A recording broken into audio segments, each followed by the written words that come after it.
मी फक्त आजचा व्यवसाय चालवतोय का उद्याचं साम्राज्य उभं करतोय?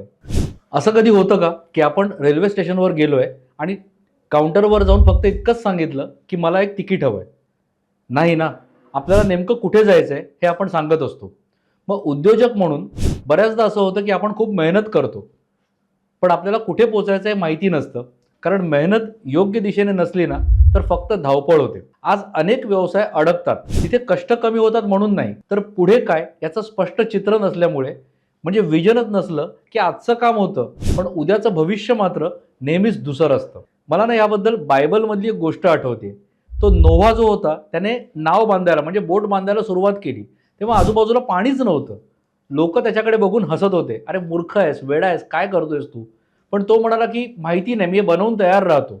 पण ज्या वेळेस पूर आला ना, त्यावेळेस त्या नावेत असणारे सर्वजण वाचले.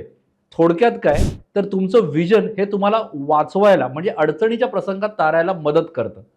व्यवसायातही तेच आहे ना. उद्याचा धोका आणि संधी ओळखणं आणि त्यासाठीच आपली नाव आज बांधणं, म्हणजेच बदल होण्याआधी आपली दिशा आपण ठरवणं. मंडळी, ज्या उद्योजकाकडे ना विजन असतं ना, तो परिस्थितीवर अवलंबून राहत नाही, तर तो परिस्थितीला सामोरं जाण्याची तयारी करून ठेवतो.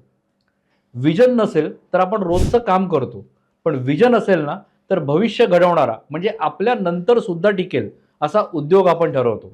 तर आज स्वतःला एक प्रश्न विचारा की मी फक्त आजचा व्यवसाय चालवतोय का उद्याचं साम्राज्य उभं करतोय? कारण पाणी आल्यानंतर नाव बांधायला उशीर झालेला असेल, हे लक्षात ठेवा.